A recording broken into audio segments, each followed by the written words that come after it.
Good to see you all. Thanks for being here. And also the people, welcome to the people on Zoom.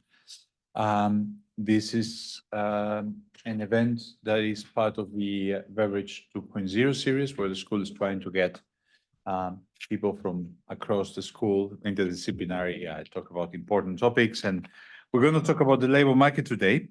I'm Luis Garicano. I'm a professor of the Public Policy School and a labor economist. So all these are topics very dear to me. And I will introduce the speakers shortly, but let me just tell you a few things. You can submit it, people who are on Zoom can submit the Q&A, the questions online. You will have the chance to also talk. There's a hashtag, which is hashtag LSE Public Policy. The event is linked to an issue of the journal, the last issue of the LSE Public Policy Review, which is a journal that the LSE has launched, and the issues in open access. So it will explore the same topics. The speakers that are here will be talking about those things. We're going to talk about the labor market, which is a fascinating topic and never more fascinating than now. The job market is changing very much.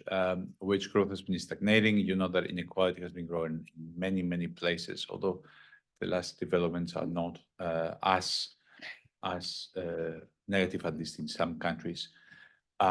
We have many changes in the future of work also, which we will probably address. We have some really expert people to address that. And actually, the speeches in the panel are going to fit very well to depress you first and then make you happy, I hope, and give you hope. We're going to talk about first wages and where is wage growth going to come from. Steve Manchin is going to do it. He's a professor of economics and director of the Center for Economic Performance, which is one of the bigger think tanks here within the LSE. He's a fellow of the British Academy of the Society of Labour Economists, has been president of the European Association of Labour Economists, is one of the best labour economists in the world. So we are very happy to have him. Then we will have Kirsten. Kirsten Seybrook is a British Academy Global Professor, a Distinguished Policy Fellow of the Inequalities Institute. She's an expert in inequality. And she's going to talk about, Steve is going to talk about wages. He's going to talk about what's happening to wages. Kirsten is going to talk about non-wage attributes of jobs, good jobs and bad jobs, and terrible jobs as well. Ana Valero, an old friend and colleague from the Center for Economic Performance. She's a Distinguished Policy Fellow and Director of the Growth Programs of the LSE Center for Economic Performance, Deputy Director of the Program Innovation and Diffusion, and Associate of the Grantham Research Institute. She's been working a lot on technology as well, but she's also been working on green jobs. So she's going to tell us something about the future of work, because she's going to tell us about how green jobs are good jobs, bad jobs. How is the green type of job different than the old types of jobs we were used to seeing. And then we are very fortunate to have a discussion and a reaction to everything that was said in Alison McGovern. She's a member of Parliament for Wirral South. Where is Wirral South? It's in Merseyside. It's near Liverpool. Near Liverpool, okay, near Liverpool. Liverpool fan, so yes. Are you? Good, yes. Fantastic. Since I was a kid. And she's the shadow minister for work and pensions. So actually what we say today might matter, who knows? Might matter for policy. A lot of policy ideas will be given, and a lot of food for thought for policy. So wages, non-wage jobs, future of jobs, and green jobs, and then a discussion. That's the plan, and then all of you will have a chance to talk. Let me start with Steve, since he's, it's gonna fit to do it in that way, and that's why we have slightly altered the order we had originally at the Steve, whenever you want.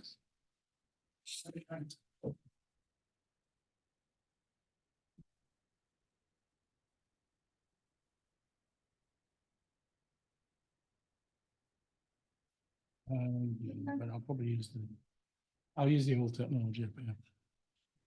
Well, where can I get to be? That was shown. Exactly. Okay. Thanks. Okay. So what I want to talk about is I'll just use the microphone. Yeah. Is that okay? Is this working? One is not working. Oh, it's not working. Yeah. Okay. Here on the Oh, Steve, Mhm. take a look at the floor. Before you fall down a hole. Okay, there are holes, there are That's okay, things I'm up looking- and down, I'm not so concerned about this thing. Turn it on. there are multiple traps, different- 3 as far as I can tell. Oh, it's that way around, okay. Alright, Okay, so what I'm going to talk about is my paper that's in the recent issue that came out last Friday, I think. yeah, Which is, here's the front page from it. The rather grand title, Wage Controversies, but I'm going to talk about real wage stagnation and the role of inequality in labour market institutions within that. Okay, so I haven't got much time, so I'm going to run through some material. So I just want to show to start with, oh, can we get this thing off the top? Yes. Yeah. Right. Thing is that we need to. Zoom remove insists where it on is. doing that. Yes. And just hide meeting. Yeah, if I had it, yeah. Hide this, Mm. but this thing is Um, still. Yeah, that should be Okay. fine because the title's in like that, I think. Yeah, okay. Here's my we might talk about technology as we go through. Here's my technological advance here, where we have real wages from 1963 to 2003, and hopefully this will work. Is it not going to work? we're not so much technology at that. Ah. Yes, here it goes. Okay, here we go. So this is real wages from each decade from the 60s through to 2023. So you can see here what happens to wage growth, and you can see a very clear stagnation of real wages from the sort of the end of a global financial crisis onwards. So prior to that, wages were growing reasonably well, faster than inflation. In 2023 prices of just over £650 a week, rising up from £150 a week in 2023 prices back in 1963. If you convert that into growth terms, you can see here on the chart that there's a very striking drop in real wage growth that occurs over the 60-year time period. In the first part, there was much faster real wage growth. So this is wages growing faster than prices. So 4.5% in those years from 1964 to 1990, including a very volatile period in the 1970s when inflation was very high. Dropping down between 1990 to 2008 to about 1.9% a year, which sort of became what people I kind of thought of as the wage growth norm then, I think. But, you know, people were expecting wages to grow faster than prices, and that would track into increased living standards for workers. But since then, we've had this very dramatic slowdown, such that wages and prices are just growing at pretty much the same rate. And so there's been no real wage growth, as you can see from this third line here. So if you like, this seems to be kind of a new wage norm, perhaps, that we've come to where wage growth is not growing very fast at all. There's one little blip up in real wages in the year following COVID in 2021.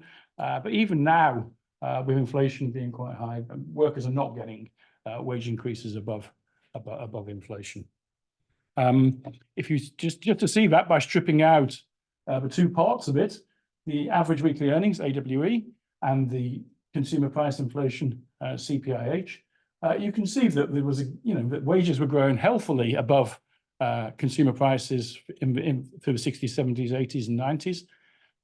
Less so, but still, an increase of 1.8% per year between 1990 and 2008. And this is a green and a purple line, but it's very hard to distinguish it because they're exactly on top of each other, because there is no difference in the growth rates between wages and prices.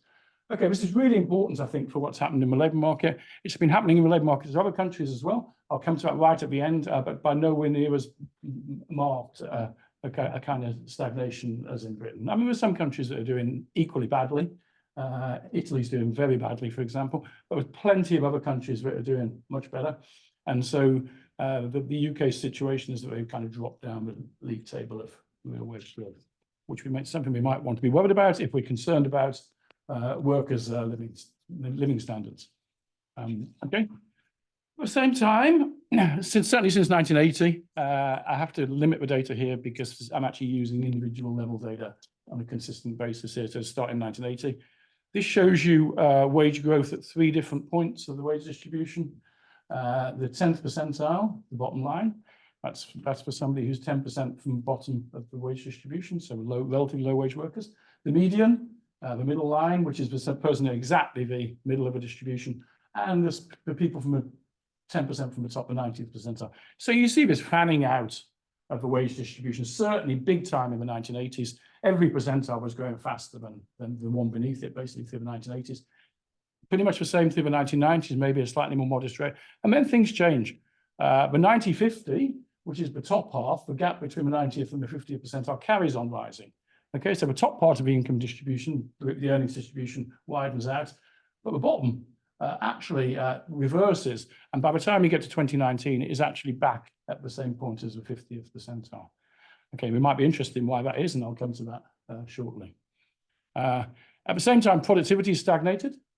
This is real GDP per worker, which was growing at an annual rate of 2.2% in real terms, again above prices, up to 2007, and it's basically flatlined since then as well. So I'll come back to talk about productivity towards the end, when we might think about what the sources of real wage growth might be. So obviously boosting productivity, and Anna will certainly have something to say about this as she goes through, should be a means to raise wage growth for workers, but there's other factors I think that are important as well.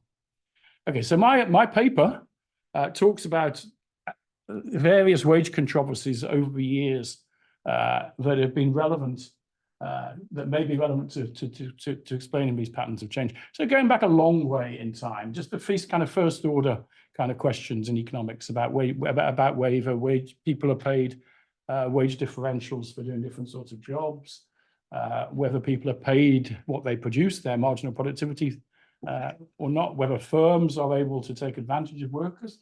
Hicks had this term of rate of exploitation, where workers are paid less than their marginal product, because employers have certain power in wage setting to be able to do that. Non-competitive wage bargaining between employers and unions, and labour market institutions, and the role of government policy to be able to affect wages as well, which I think is a big point that if you read my article, you'll see that comes through as well. So all of these are relevant to contemporary labour markets, and those patterns of changing wages I've just described, although of course their relative importance in explaining those trends has shifted through time. Okay, in these controversies, you'll have various pressures that could put you have various drivers that could put upward pressure on wages, and so to cause real wages to go faster, and downward pressures on wage growth. And these have altered in their influence over time. A big factor in that has been changes in the balance of power and wage determination between workers and firms. And I think these several points are the kind of, I don't have time to do justice to all of them, but I'll just tell you a little bit about each of them in terms of what I write in this paper. So one is the role of labour market institutions, in particular, and of high relevance in the British context, minimum wages and trade unions. Another is the role of the self-employed and different kind of contract types where workers are employed under. So I think next talk we'll talk to some degree more about good jobs and bad jobs in the light of those kind of questions. A third area is whether if employers are making profits, whether they share those rents with workers, and how and to what degree, and has that shifted over time. Then employer monopoly power over workers, and monopoly power in product markets so they can earn higher profits as well, and the role for government policy to be able to directly impact on wages. There's often some quite, I think, lazy discussions out there saying we don't really have, government doesn't have many levers to affect wages really. You know, you can talk about the minimum wage, and then you don't go much beyond that. There's actually plenty of ways that government policy can actually influence wages, and kind of controversies that we've had in economics over the years that emphasize some of those. Okay, just on labour market institutions quickly, just the very dramatic change in the position of the UK is illustrated on this chart, which takes some data from the OECD. On the y-axis is the percent of workers who are paid by collective bargaining, so collective bargaining coverage, measure of unionisation. On the x-axis is the minimum wage, as a percentage of the median wage in the relevant country. So there's a little bit of artistic license over here with the UK in 1980. The UK didn't have a national minimum wage until 1999, when the new Labour government introduced the national minimum wage. There was a little bit of coverage by minimum wages in a system called the Wages Councils, but they didn't really cover that many workers at all prior to that, and they were abolished in 1993. But it's sort of saying, rather like Germany as well, because Germany does have collectively bargained minimum wages that are extended to workers as well, but it doesn't have a national minimum wage until 2015 either, a very, very late adopter of national minimum wages. So you can see where the UK is located in the first of these, up in that top left quadrant, and you see a big drop down by 2019 to come over here, where the unionisation rate falls massively, one of the biggest falls in unionisation in advanced countries. Down to about 22% today. 22% of people are union members, 25% are covered by collective bargaining contracts. But the minimum wage gets more important. So a minimum wage was introduced in 1999 and is actually relatively high. By now it's actually a bit higher if we go beyond 2019, because the government's had targets to try and get the minimum wage up even higher. Okay, so labour market institutions pulling in two different directions. Unions becoming much, much less important, and minimum wages becoming more important. What does that do to various outcomes? Well, I've now superimposed onto that wage inequality chart that I showed before, starting in 1999, because that's when the minimum wage first came in. The national minimum wage came in. At the top, you can see at £3.60 an hour. And that cranberry coloured line is what wage growth has been for minimum wage workers, superimposed on the top of the 90th and the 50th and the 10th. Okay, so you can see that actually the workers at the bottom end who have been paid the minimum wage, if you were paid all the way through on a minimum wage job, you would actually have much higher wage growth than all these other points of the distribution. So wage inequality is narrowed massively because of the introduction of the minimum wage, and it's caused this reversal in the 50-10. So 50-10 is the ratio of halfway to 10% to the bottom. If you look at just at the top there, that was 1.83 in 1999. And it comes down to 1.59 by the end, which is actually basically the 1980 level that we had. So the minimum wage is actually reversed. It's one of the big success stories in the labour market and shows that government policy can affect wages. It's not been detrimental to employment at all. From all the evidence we've had there, there doesn't seem any negative consequences from that at all, and workers' living standards have significantly rose.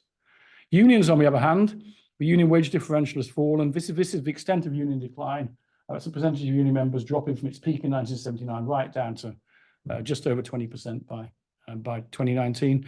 And the ability of unions to raise wages for their members has also fallen over time. It still exists for men, that unions do raise wages, but it's halved basically the union wage differential over this time period. Okay, let me just talk about those sources I said before. So the minimum wage has boosted wages for low-wage workers and reduced lower tail inequality. The union decline has lowered wage growth and increased inequality because the unions were, was the old phrase, the sword of justice in the workplaces. They were used to reduce wage inequality. If there's far fewer unions these days, then that goes the opposite way. And so union decline has actually resulted in increased wage inequality. Self-employed, there's been a big rise in the share of self-employed workers who are solo self-employed. That's self-employed individuals who don't have any employees, not the standard class that many economists would think of as self-employed as the future entrepreneurs who are bringing forward the kind of business dynamism for the future kind of bigger companies in future. There's been a huge increase in the share of solo self-employed workers, many of whom whose incomes are actually lower than minimum wages as well. They're not covered by minimum wages. Contract types, 0-hour contracts, for example. We have an academic paper where we've looked at what's happened to rent sharing over time, and we find that the share of rents that are being given to workers in firms through wage bargaining has come down quite a lot over time, despite the fact that monopoly profits, if anything, are going up. And so the share has gone down. And so we kind of think about this in terms of employer monopsony and monopoly power, both of which have probably gone up over time, and both of which have shifted the balance of power between workers and management in the workplace. There's been a very big increase in the rise in the number of workplaces where management unilaterally set pay. There's no bargaining at all. They unilaterally set pay for their workers. Non-union pay setting, of course, is the predominant means of pay setting in the UK economy now. Union decline reduces the traditional role that unions have played as a countervailing force against monopoly power. So again, we probably think monopoly power has gone up because of union decline. Government policy, of course, affects wage growth potentially. There's various episodes we can think of. They're written up in the paper. I don't have time to talk about them here. I showed you a minimum wage has had a beneficial effect. If you look at what happened to real wages after the EU referendum, you saw a big impact of the exchange rate depreciation that took place overnight, basically on the night of sterling fell massively against the value of sterling fell massively against other world currencies. This seemed to have an impact on intermediate import costs. And in the places where intermediate import costs went up by more because of exchange rate depreciation, real wages fell.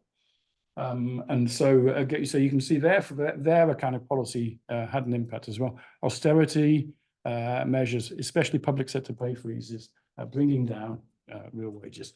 So what's that done? And this is my last slide before I finish.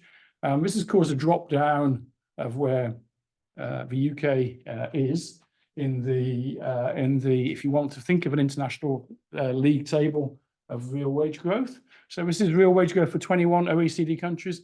It's not quite the same measure as I looked at before. It's from the OECD's database defined on a consistent basis. And so this shows you in these four columns between 1991 and 2022, in the first column, annualized real wage growth. So in the UK, it was 1.5% a year. And the UK ranked 8th out of those 21 countries through the whole time period. So other countries are doing quite well, but the UK was doing relatively okay.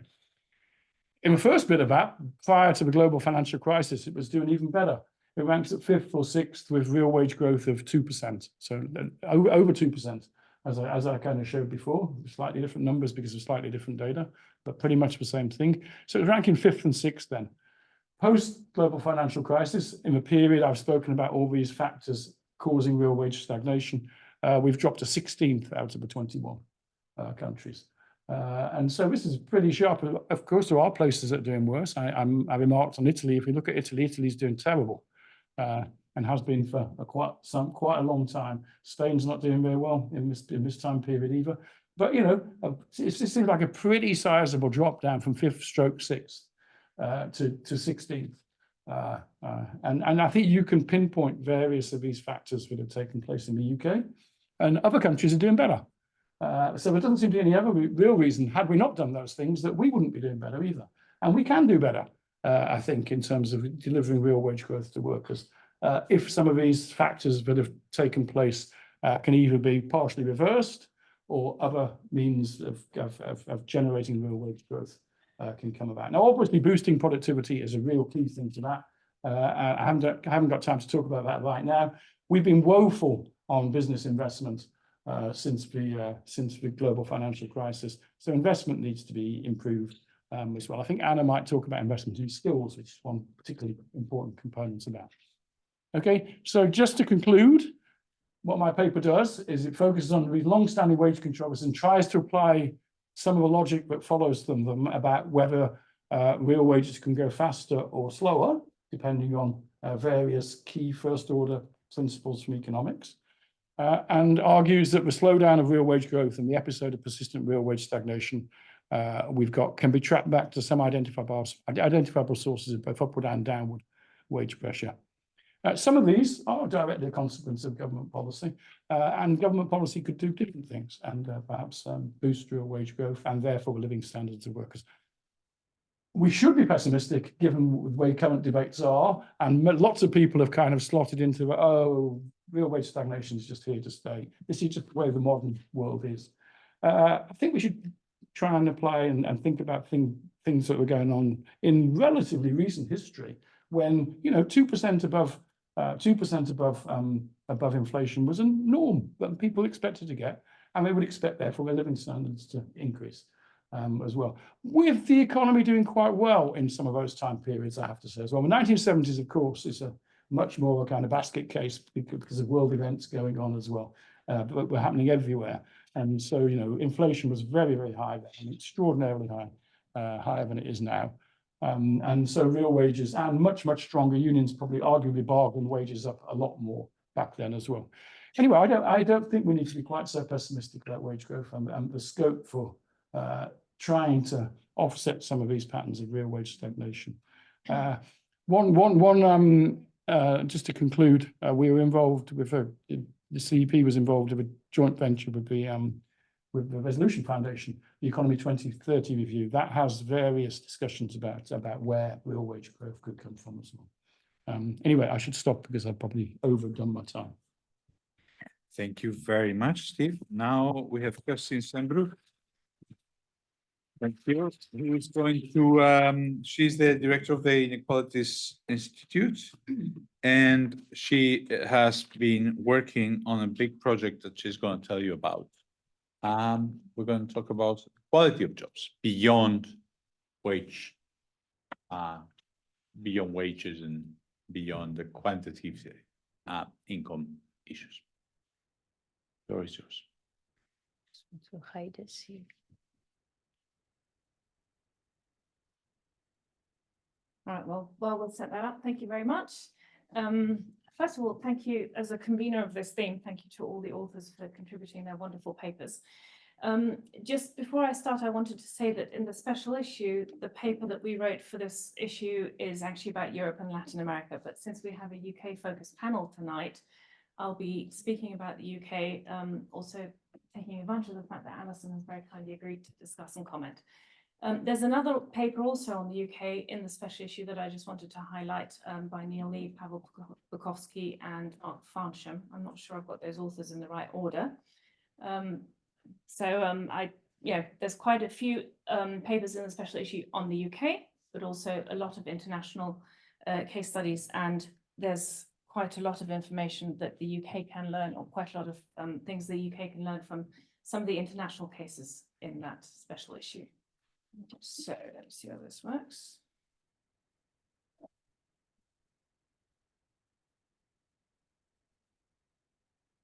Okay, so as both Luis and also Steve were saying, I'm going to take this discussion a little bit beyond wages, not excluding wages, but talking about other employment conditions in addition to wages. Is there nothing we can do to make this go away? Oh yeah. Okay, that's fine. So first of all, just to emphasize the fact that employment is a multidimensional concept, which means that, you know, employment is about wages, but it's also about many other employment conditions that I'll talk about. So a focus of public and social policy and labour policy, of course, is workers with low wages. So, for example, minimum wage policy. But there are also a number of other aspects that are important. And the key point that I really would like to highlight is that a worker who is low income, obviously is not necessarily in a good position, but a worker who is low income and does not have a stable flow of income and may be working 3 jobs or too many hours or have other employment conditions that are in some shape or form detrimental to their well-being.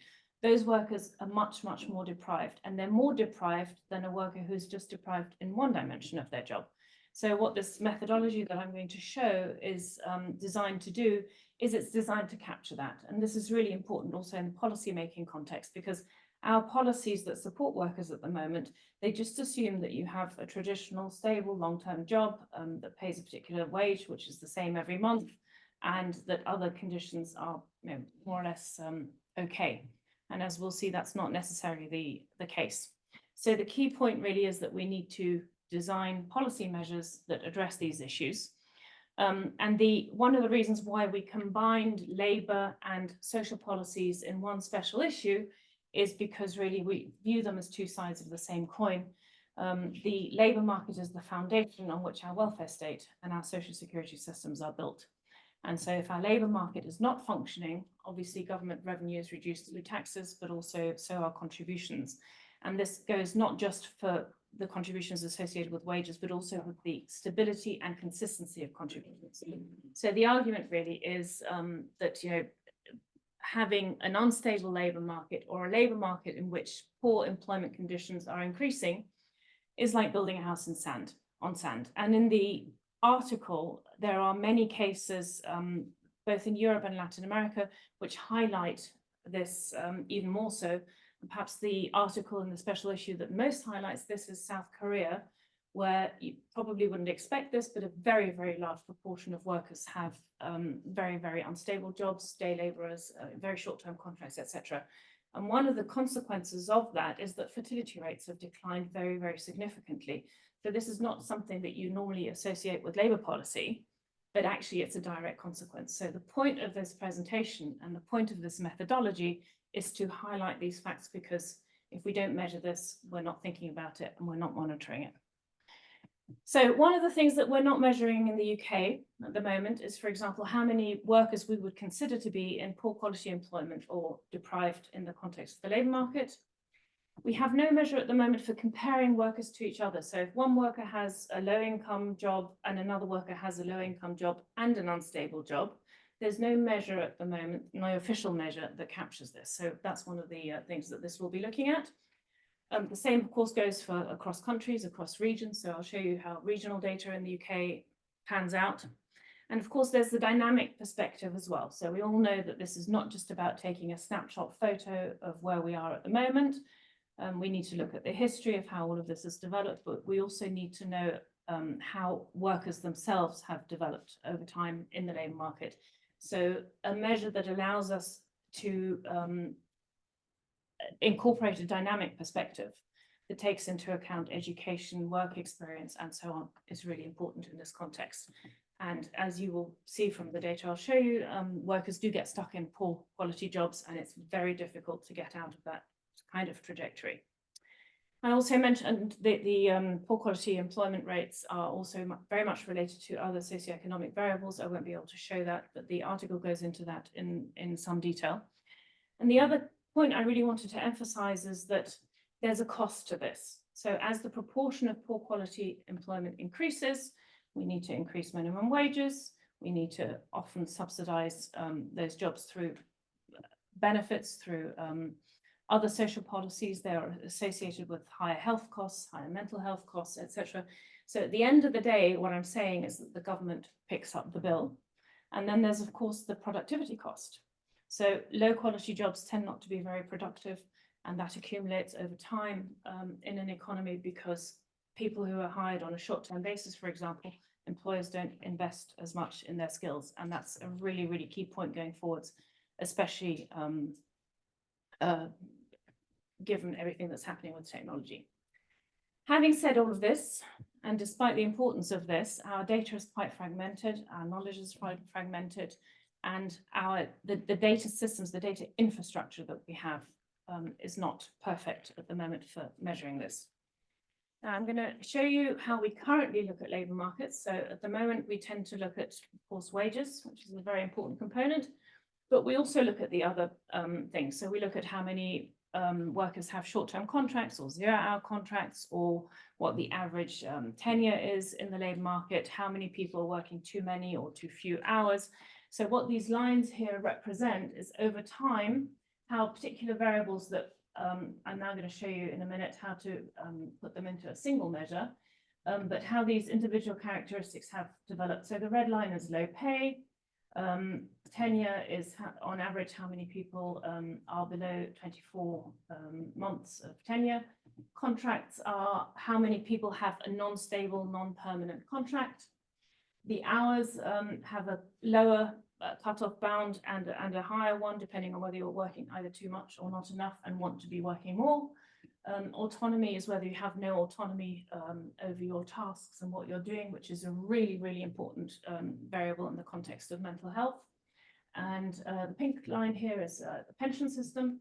So that's been rolled out, and so more people are now covered. That line is now decreasing, which is good. So when these lines go up, that's a bad sign, and when these lines go down, that's a good sign.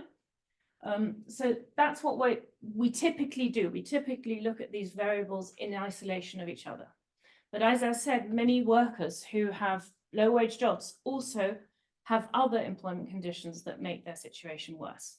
So the methodology that we use is something called the Alkire-Foster method.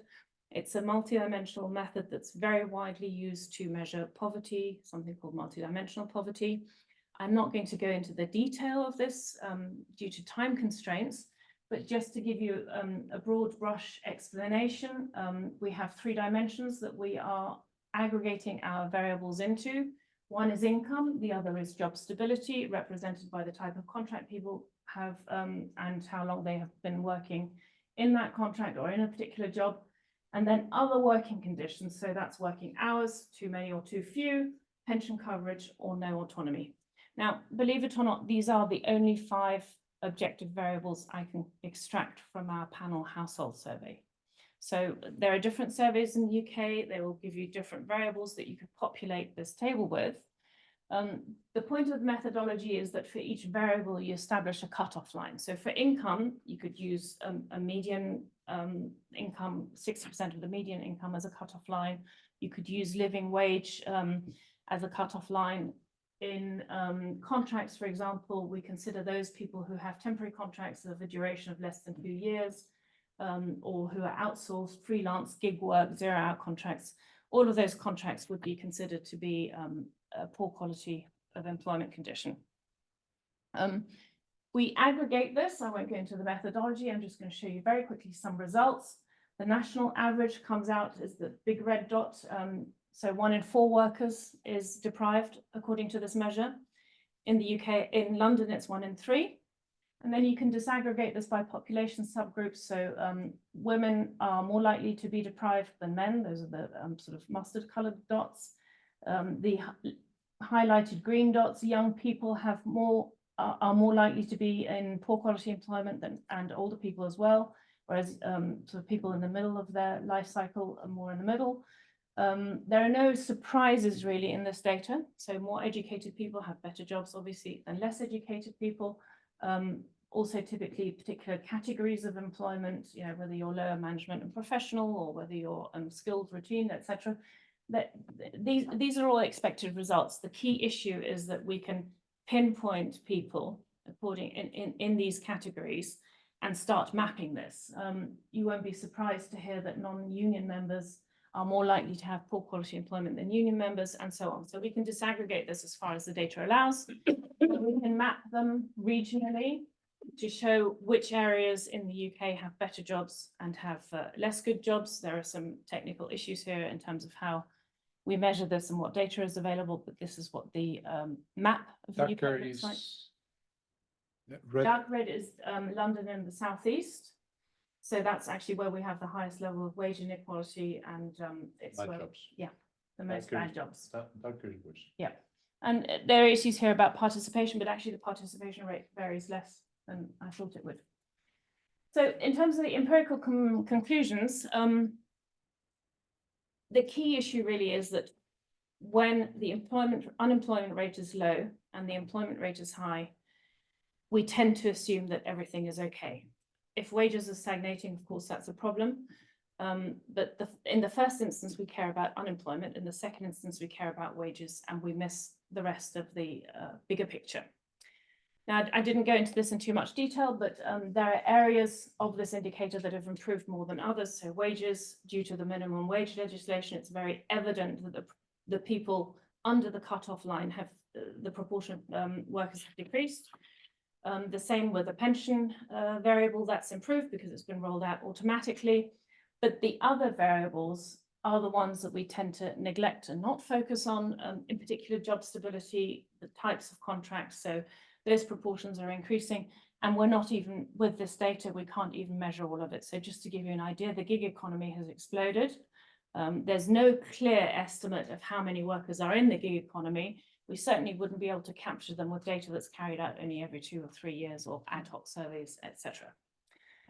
One of the worrying results from this is that when workers are deprived in the UK, they are very deprived. They're quite intensely deprived, and that level of intensity has increased over this time period studied. So overall, for workers, there's more of this cluster disadvantage. People are more deprived overall. The key issue is, of course, that we can now identify by very small population subgroups as far as the data allows in terms of disaggregation. And if we had administrative data, we could do this at a much more granular level. But you can literally identify which workers were in which sectors and so on have less good jobs than others. We can also see how people get stuck in jobs. So I didn't show that, but people do get stuck in, there are very clear trajectories that show that people move between poor quality employment, inactivity and unemployment. There is some transition between good jobs and bad jobs, but it's really hard to move from a poor quality job into a good quality job over time. And we also know, not from this research, but from other research, that there are associated costs. So I mentioned, the additional cost in terms of social security. We also know that educational outcomes of children whose parents are in poor quality employment are worse, relative, controlling for everything else. These jobs are less productive. There's less investment in skills. There are, of course, higher fiscal costs that I mentioned. And then over time, this can really undermine the sustainability of social protection systems, welfare states, especially in developing countries where they're trying to build these still up. So that's a big issue in other regions. There's a political cost to this. We know that people who feel left behind or whose lives has become very, very complicated are more susceptible to voting things like, well, I won't go into detail about that, but red walls tend to fall. And then, of course, there's a whole issue around AI and how susceptible workers are to the impact of this. This segment of the labour market is likely to bulk up. So if AI polarizes the labour market, for example, more qualified workers will be pushed into this segment and it will be hard. I'm finishing. Why implement such a measure? So the key issue, of course, is that if we're just looking at wages and if we're just looking at unemployment, we're missing a big picture. And this big picture is really important to the well-being of workers, to how they perceive how they're doing in life and in the economy. But also, I just really want to highlight the fact that indicators such as these send political signals. So by establishing measures such as these, you're actually also signaling that this matters. So if you flexibilize regulation, for example, there are countries where overnight, practically all permanent contracts ended and everything's been replaced by temporary contracts. Of course, the UK is not such an extreme example, but through regulation and through caring about things like job stability or what type of job people have, you're sending an important signal that this actually matters, both for productivity, but also for welfare states. And of course, these cluster disadvantages are what matters, that we're not capturing them in our existing data. We do need better data there, and we do need a proper data infrastructure, ideally with linked admin databases and with linked surveys, which we don't have at the moment. So in countries where I have that, we can undertake a much more granular analysis of this. Thank you very much. Thank you. So now we have Ana Valero. She is a distinguished policy fellow and the director of the growth program of CEP. And she's the deputy director of the innovation program. And she also works as associate in the Grantham Institute, which is the Green Climate Institute in the LSE. And she's going to tell you about the impact of these climate jobs of net zero on the labor. Thank you, Lewis. And I'm going to try and hide this. There we are. Good. And sorry, maximize. If you click on that little arrow on the right-hand side, it goes away. You are the one who managed to remove the Zoom thing. We have this problem quite frequently. Oh, you done this. You have to tell us. Yeah. Okay. So Captured on tape. It's probably recorded. obviously, yeah, we have had this Secret- issue frequently. secret So I think, those presentations have set up my part really well. I'm going to be talking about net zero in the labour market. I'm going to focus on evidence from the UK because that's the paper I contributed to this review was focused on the UK, but we've also done some of our analysis on EU countries, and I have an OECD handbook chapter coming soon on kind of the broader picture across the OECD if people are interested in other countries. So we know net zero is an urgent imperative for the UK globally. We really need to deliver on net zero. We know that we're falling behind. This is a challenge that requires large-scale investment and change and innovation across the economy. And of course, that has impacts on jobs and labour markets. And we need to understand those impacts. We need to understand and manage the distributional impacts. Without doing that, you lose crucial public support for net zero. And, we see examples of that. But we also need to manage it and anticipate it because we need to have the skills in place to be able to deliver net zero. We have people doing these jobs, creating new renewable infrastructure, retrofitting houses, and also we need the skills in place to access the growth opportunities that this massive transition, which is global and involves innovation, will bring. And this is where, Steve mentioned productivity. I work on productivity and investment generally, but I'm also quite focused on how we can link the imperative for net zero and the investment and innovation it brings with productivity objectives too. So I kind of just set up how net zero and the labour market is a big issue, and you'll see this is an issue that is discussed by many. So I have some examples here of some various things that I or my co-authors have been engaging with. So the Green Jobs Delivery Group, this is a government's initiative. It's mainly industry members. I'm actually a member of it too as an academic because of some of the work we've been doing. But this soon will be kind of publishing an action plan, sector by sector, talking with industry, what are the skill needs, how can they be delivered? Of course, the Labour Party has its Green Prosperity Plan, emphasising the job creation part of this, I think talking about delivering hundreds of thousands of jobs. The CCC did some work, Steve was on the advisory group, looking at sectoral change, which sectors are going to grow, which are going to phase down, which need to change. Industry are talking about this with LinkedIn publishing quite regular reports based on their data. Adecco, a large talent company, a global company, been engaging with them because they've been publishing reports from their perspectives. The FT has written a number of really interesting reports, most recently in the context of Tata Steel, and actually some of the negative impacts of net zero. And if we don't anticipate and manage them, that's really a negative thing. So what have we been doing to contribute to this? So obviously, as academics and analysing data, we can shed light on a lot of these issues. And we know net zero is going to create change in the labour market. We also know it's going to be uneven across people, firms and places. So we can inform the transition for workers as we go to this accelerated and more widespread action phase by analysing today's green economy and what's kind of been the experience to date. Obviously, that's what we can do with data because it has to have already occurred. The challenge for us, though, is that there's no agreed upon definition of a green job. So you'll have different analyses that will have different approaches. And my approach to this is that actually all of them are important. It depends on your research question. It depends on your context. And it's just important to kind of approach it in that way. So what have we done? We took the occupational approach. It has its caveats, but what's good about it is I think we were the first to take these really detailed classifications of green jobs from the US, from the ONET system, and map them into occupations in the UK and Europe, which then means you're working in LFS data, labour force survey data. That's really nice because you've got the individual, you can see their wages, you can see their trajectory, job transitions, etc.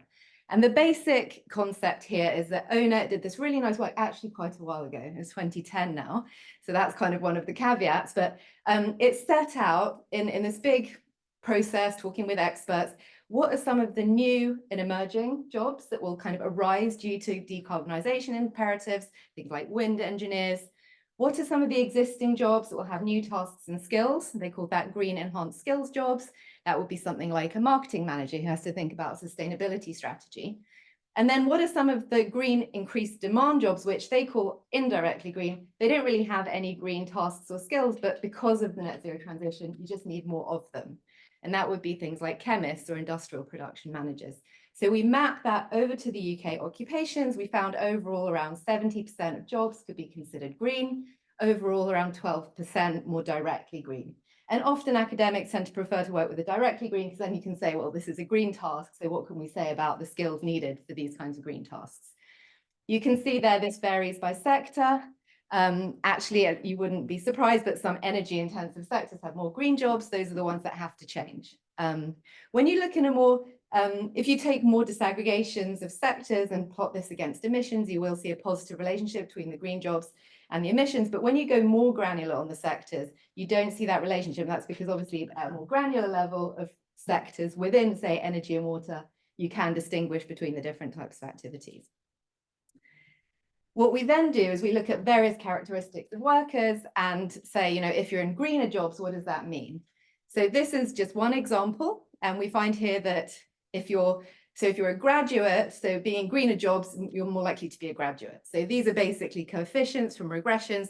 We're controlling for actually 3-digit sector codes. So we're looking within sectors. We're saying if you're in a greener job versus a less green job, are you more or less likely to have a degree? You're more likely to have a degree if you're in these greener jobs, the directly green jobs. So this is actually something that's been found in other methods too. Green jobs seem to be highly skilled. Other measures of job quality, of course, wages. So we've looked at wage regressions, kind of standard Mansurian wage regressions.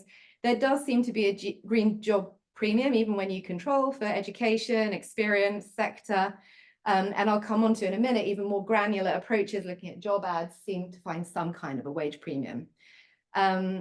We also find things like permanent contracts. You're more likely to be on a permanent contract when you're in a greener job.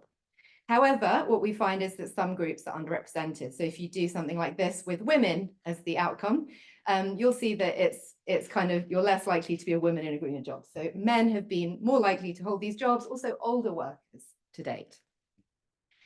In another paper that I draw on in this review, we then kind of went another step further and we said, until now, you'll notice I was saying greener jobs. We were giving a job a kind of mark of how green it was. And this is a function of the complicated mapping we had to do from the US into the UK systems. Here we wanted to say, okay, now we're just going to make a judgment. A job is either green or it isn't. And the reason we did that was because we wanted to compare green jobs with brown jobs. So it's a similar picture. We're taking the most directly green jobs, the ones that have the tasks and the skills for net zero. And we're comparing with brown jobs, which are occupations that are disproportionately found in higher emission sectors. You'll find a similar picture here. So you can see if you look at employment across everyone, about 13% are in these green jobs, 4% are in brown jobs.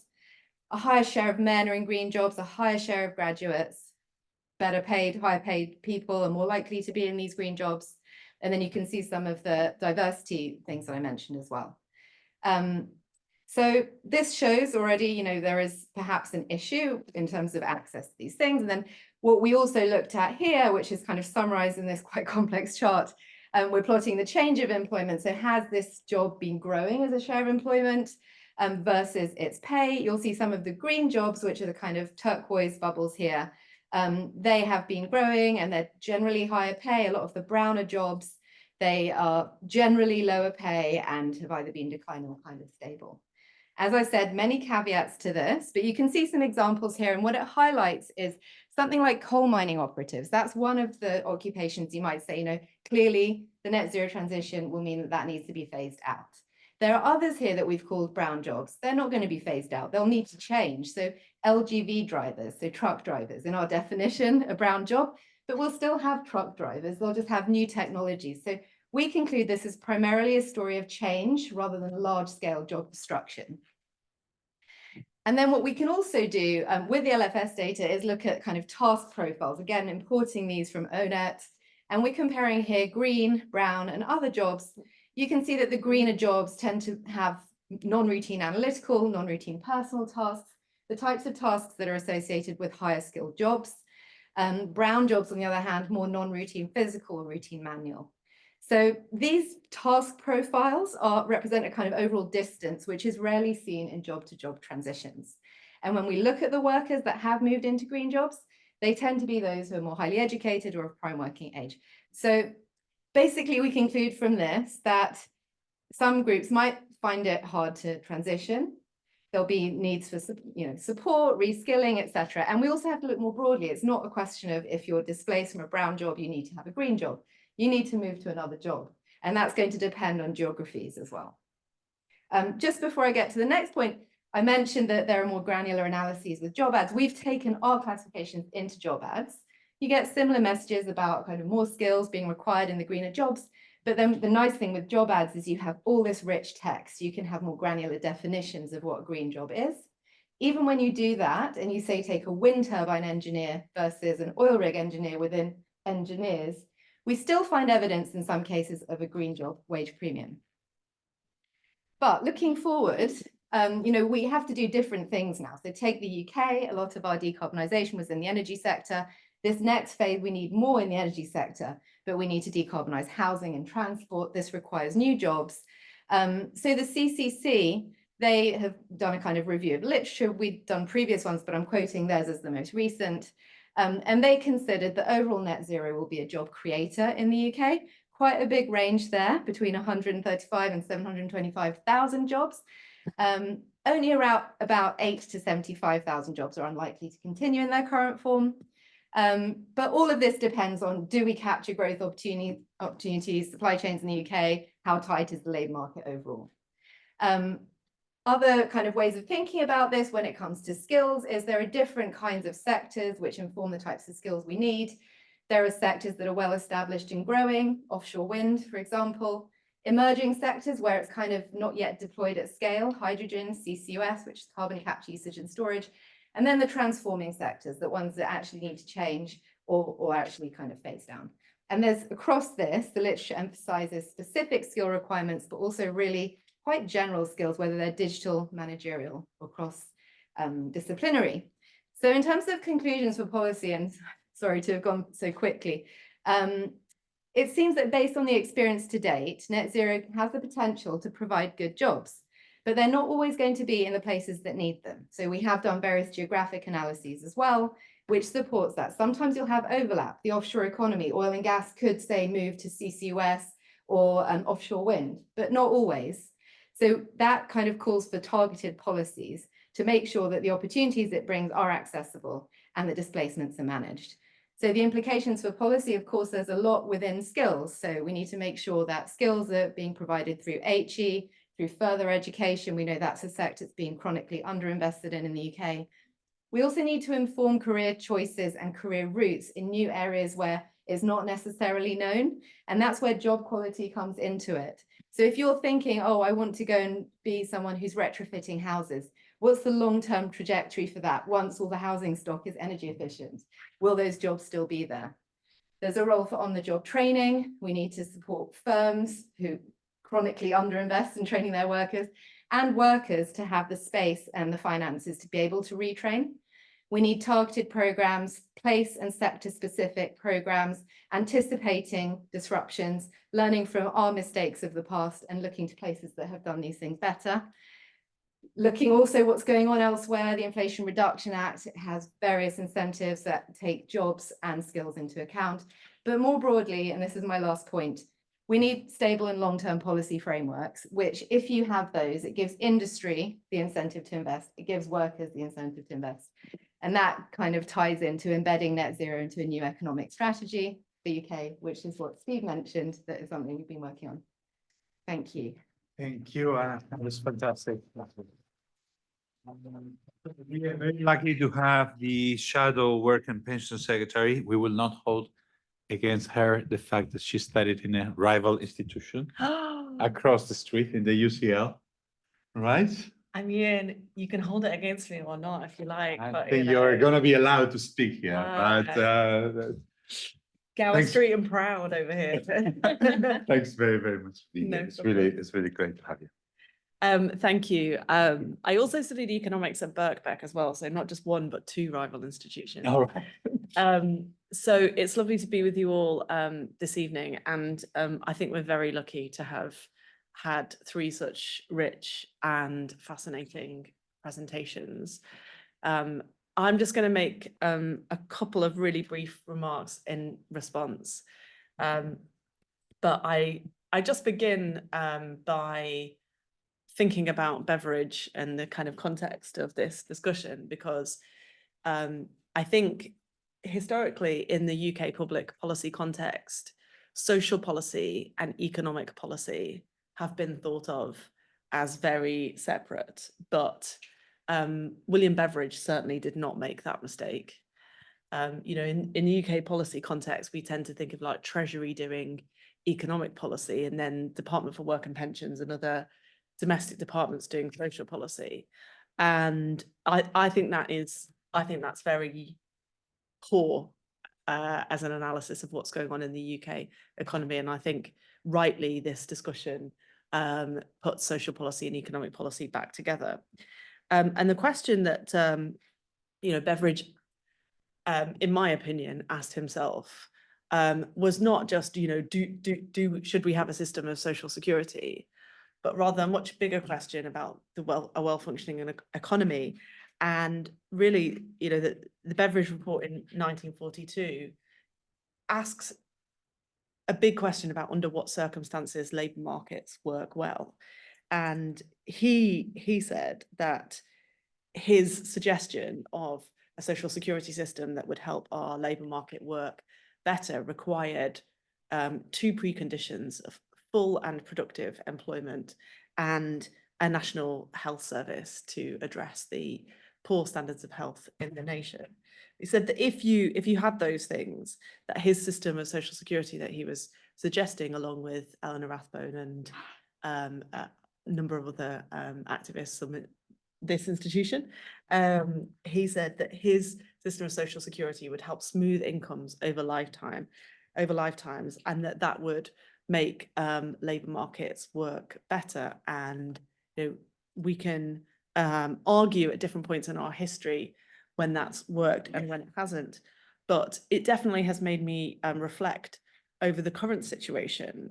When I became the Shadow Minister for Employment a couple of years ago, I thought, you know, I hear all the time about how low unemployment is, and yet aware of the picture that Stephen paints, I thought, you know, the textbooks that I was shown at Birkbeck told me that it was not supposed to work this way. You know, that when at a time of labour market tightness, when unemployment was low, that wages would surely rise, and yet they have been stagnant. That to me is a broken market and suggests that it's the responsibility of public policy to look at the ways in which that market is broken.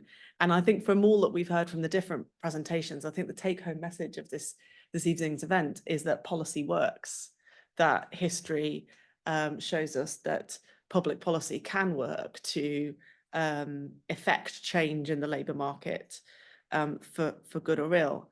And I'm going to, as my final point, I want to suggest some ways in which I think that can happen. But just an aside, and my second point would be, if we're looking for wage growth, which I think we should be for people in this economy, given the stagnant picture that we've had, the cost of living crisis, and the fact that in this country today, we have more food banks than police stations, a bit of politics for you there.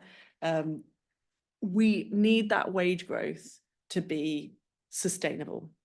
And I think the really interesting points about Anna's presentation is that search for sustainable wage growth, you know, it's the same challenge as the productivity challenge that we face in the UK, that we know that our economy hasn't grown sustainably because we've lacked productivity growth.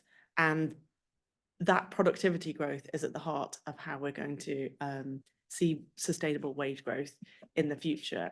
The adoption and widespreading of the kind of skills that can mean that we use technology to really grow our economy sustainably towards net zero. I think, you know, it's all different sides of the same coin, which is improving the quality of work and output in the UK economy. So let me just say a bit more about that positive side. If we know what the problems are and we know where the potential solutions are, how do we bring it about? So, as I said, take-home message, policy can make a difference, but in the UK, it's complicated. By my count, either 6 or 8, depending on how you look at it, different government departments have powers over the UK labour market. That is quite a complicated picture. And, you know, Kirsten, particularly when you're talking about, I mean, just getting the data out of all of those government departments is a complicated job in itself. Aligning policy across them all is a big job. But you may have heard, and Anna pointed to it, that at the moment in the Labour Party, we're thinking about how to do this properly. Keir Starmer has set out 5 missions, and one of those is about economic growth, and all of the missions think about how to make our economy work better, but the growth mission and the net zero mission are designed to work together on this issue of generating sustainable growth and sustainable growth everywhere and for everyone through improving productivity. So just a couple of points. That growth plan is designed to make all of the different bits of government try to work better together. Easier to say than to do, but the idea is if you set simple goals that are hard to deliver, at least everybody can face in the same direction and be working together. At the heart of that is a recognition that, as Stephen's presentation made quite clear, that working people have been at a position of disadvantage in the labour market, and that the new rights that we want to see for working people, particularly rights at work over ability to bargain for wages and other things, are designed to reset some of that balance. The national minimum wage has been a great success, and we want to strengthen that. But equally, our green prosperity plan is designed to supercharge the ability for certain places in our country to get more good jobs in their local area. And I can talk for about 3 hours uninterrupted about the failures of levelling up as currently designed and where I would like to see some improvements, particularly using our green prosperity plan. And finally, in my own sort of niche area of employment support, which is one thing that we haven't talked about, I think it's really important to recognise that alongside creating, or in part creating, I don't think we should give Beveridge all the credit for creating the welfare state, but alongside that, his other great intervention in the labour market was the creation of the labour exchange. And I don't think we talk enough about the impact that the state has on people's position in the labour market through job centres and through the information, advice and support that people get when they are facing unemployment or equally like sustained periods of having a low income. And I think that there's a big piece of work to do to reform the way we help people access good and better jobs. We know that in the UK at the moment, we have a huge number of vacancies, yet, as I say, we still have this problem with incomes and a real problem with destitution. So something is going wrong. And I think that it's quite clear from the evidence that it can be fixed. If not easily, it certainly can be fixed with policy. And yeah, from a political point of view, I think this area, labour market reform, has not for a long time been as important as it is now. Fantastic. Thanks very, very much. And it's really, we have the chance to actually speak with people who actually could make a difference. I'm going to take advantage of my chairing this event to also add one comment for each one of you, give you the chance to react to all some comments and then go to the talk. All that in 5 minutes. Okay, we'll just try to be all short so that we can have people intervene. So to Steve, to add one point, which is very related to what you were saying, productivity versus institutions. So you very much said, oh, institutions matter, public policy matter, but you also said, okay, productivity is not growing. So if output per worker is not growing, how are we going to really, how are these institutions going to work? And I think your table made that point clear, because the US has had few of the institutional changes that you would like to see, and yet productivity growth has been big, and then we've seen big wage growth. So how do you think of that relation and those constraints? Concerning deprivation and poverty, I mean, you have the European and US data, Kirsten, how Latin America data, how, if you want to spend 1 minute, but again, no, you could talk for the whole 2 hours. How would the UK fall into that international comparison? If you can give us at least some thoughts. And to Anna, also a very quick thing. You did kind of talk about brown and green jobs.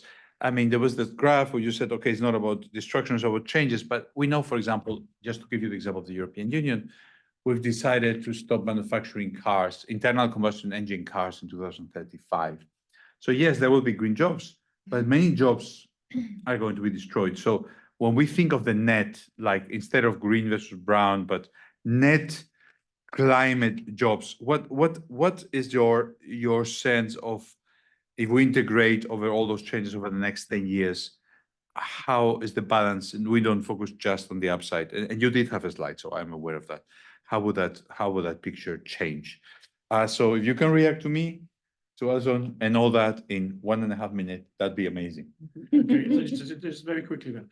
So on the US, so of course the US real wages stagnated much earlier there, probably from about 1979, 1980 onwards, and was no real wage growth until actually post-COVID really. And now they're doing pretty well in the post-COVID time period. So the labour market's very tight, I think, in the US. I don't think it's anywhere near as tight here. I think there's lots of what Kirsty's saying about makes the labour market not as tight here at all. And there's lots of downward pressure coming from solo self-employed as well. But the US, yes, the US looks quite good in the very, very recent past.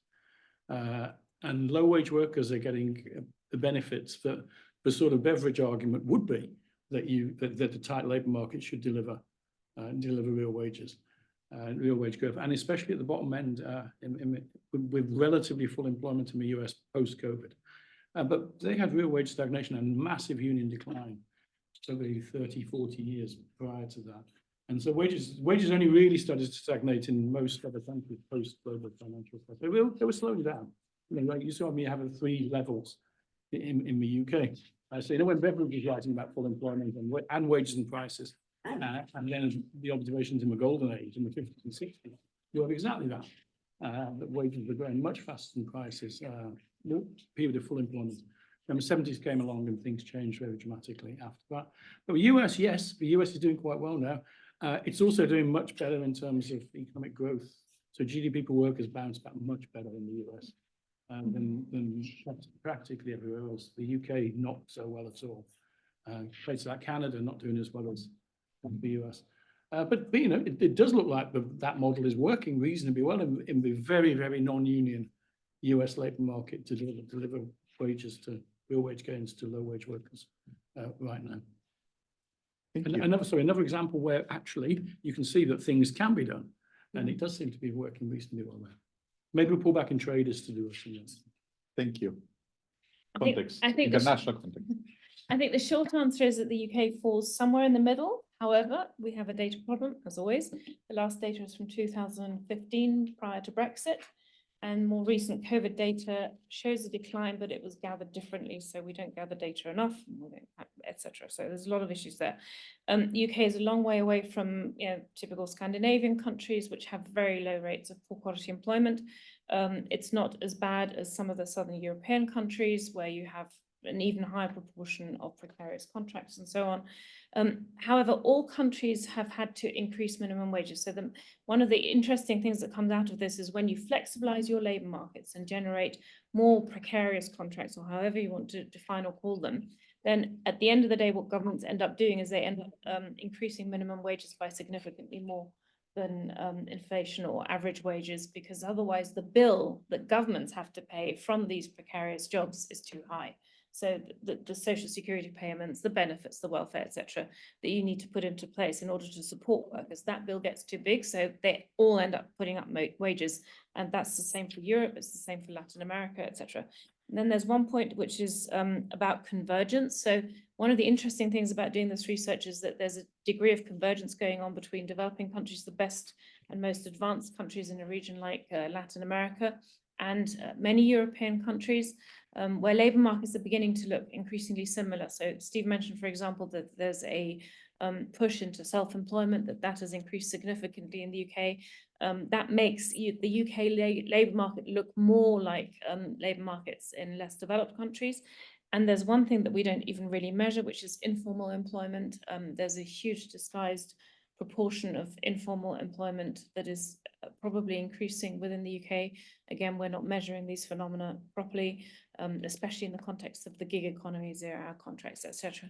So it's really, really hard to get a really detailed annual grip on this of how this is developing. Thank you. Okay, very quickly. So The issue about the job destruction part of it. So I think there are two categories here. One is jobs that we know really can't continue in any form because of net zero. So say fossil fuel extraction. Eventually that shouldn't be there in a net zero world.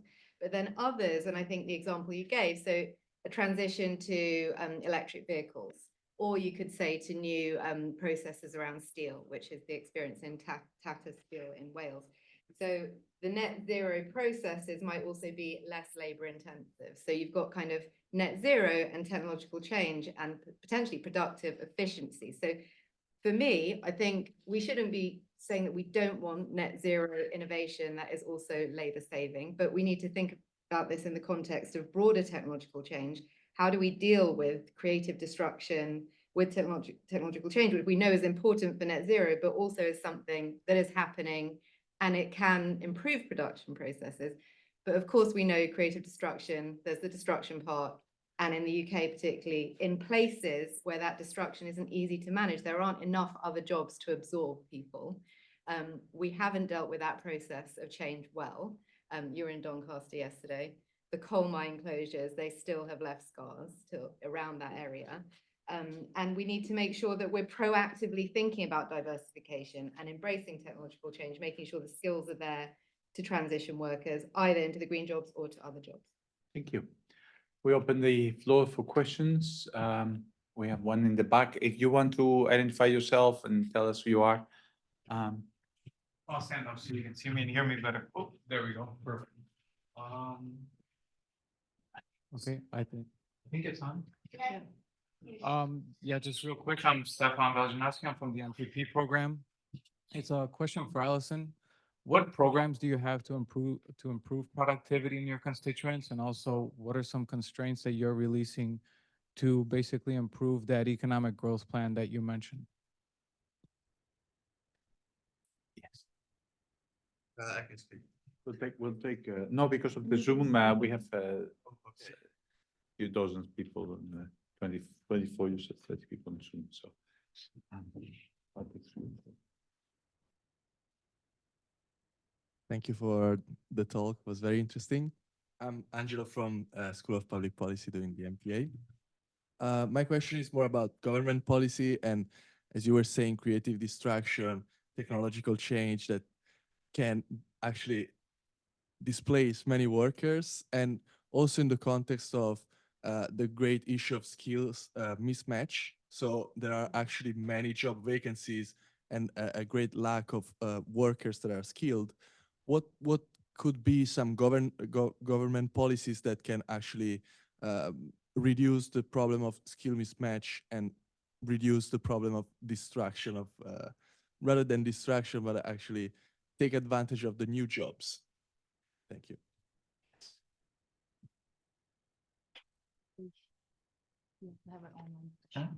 We have one online question. It will take you and you the online, and then we'll. Hello, I'm Manalika. I'm from the MPP program. I'm from India, and my question is from the context of India and it's about the inactivity rate. So unemployment rate going down might seem good news, but also because a lot of people are just so destitute and so discouraged that they fall out of the labor market altogether and stop looking for jobs. So what policy interventions can be there in place, not only for people who are looking for a job and facing stagnant wages, but also for people who are just so discouraged that they've fallen out of the job market altogether?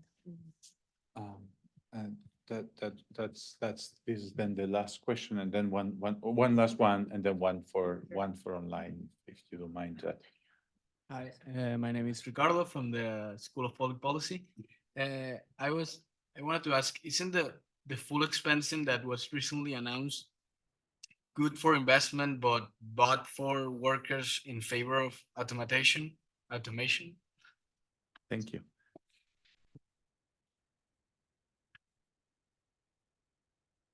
According to the speakers, how are the labor markets going to be impacted by the sustainable due diligence laws such as EU CSDD directive? So we go backwards, if you agree, so that we start with Alison, one direct one, and probably she wants to comment on others. Then we go to Anna. Thank you, thank you. Programs for productivity. Do you know, if I may sort of answer that question by really picking up where Anna just mentioned about place. So in the UK specifically, we have a very varied labour market, highly dependent on geography. It's true of other countries as well, but the UK is one of the most extreme examples where the sort of historic shifts in technology and types of employment have had this massive scarring effect on certain places that we're really still dealing with now. So one of the major interventions that I would like to see in the UK is the continuation of place-focused economic policy, by which I mean institutions of education and the UK government and local and regional government working together to try and help people get new and better skills so that they can find the good employment options that are there, attracting inward investment to create new jobs in places where we really need them. I mean, the unemployment rate in the worst cases in some towns in Britain can easily be 8 or 9%. If that was true nationally, it would be on the front page of every newspaper. But some places in our country have never received that kind of intervention that they need. So I think it's about taking the educational institutions, the local job centres and labour market institutions, and combining that with a plan for new jobs and inward investment to really reshape the economic plan for that place. Other parts of the country that haven't experienced that scarring, London, the Southeast, for example, have other labour market problems, which I won't go into. But for me, the primary thing that we need to see is to identify those places that have the worst performing labour markets, if you like, and think about fully rounded interventions on the demand side and the supply side to reverse that. And just one other thing, if I may, on unemployment versus inactivity in the Indian context. I mean, I think that this is a really important point. I would bow to others about the way to deal with this from a data point of view. But I have long thought that this, some of the measurement issues on unemployment versus inactivity really hamper us in politics and public policy because of this overarching narrative, like unemployment is low, so everything is okay. And like, it's quite clear from the social consequences that everything is not okay. But as I say, I would bow to others on how to resolve the measurement issues. Okay, we're out of time, but I'm going to take 1 minute for Sorry. each. No, don't worry. You were not no problem at all. Okay, well, I guess I'll answer 2 questions. The one from Angelo. So in addition to place-based policies to address place-based challenges, I think you need strong national level policies and funding for things like FE I mentioned. You know, we do quite well on our HE, higher education. Further education has been underfunded. And it's also an area where we can see, given the needs of some of our strategic sectors and some of our analysis, we could have many more who are educated to the sub-degree level than we do. I would also say on the job training, so work-related training and also support for workers to reskill. So just making sure that there is this kind of more of an incentive for firms to make sure that their workers have up-to-date skills and for workers. And then on Ricardo's point about the full expensing, I mean, this is a policy that I was in support of because what we need to get productivity rising and therefore to get real wages rising sustainably is business investment in technologies and machinery, equipment, business structures. And this is an incentive, and the evidence suggests that this will be something that's good for the supply side of the economy. Of course, there are broader debates about if you have more automation, what does that do to work? I think my reading of that literature is that if you improve your productive efficiency, the benefits of it being businesses expanding their operations will then kind of, you know, and employing more people, perhaps in different jobs, will outweigh some of the negatives overall. Thank you.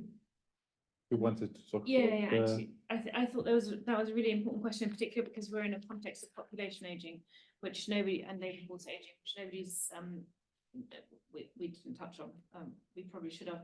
So I think one of the key objectives is, of course, to keep people in the labour market, but there's an increase, there are two areas here which I think are policy concern. One is that it's the jobs themselves, so of course wages matter, but also the other employment conditions. And from the data that I've looked at, we can see that it's not just the people who are in poor quality employment who are more likely to drop out of the labour market into inactivity, but among those, it's also the most intensely deprived.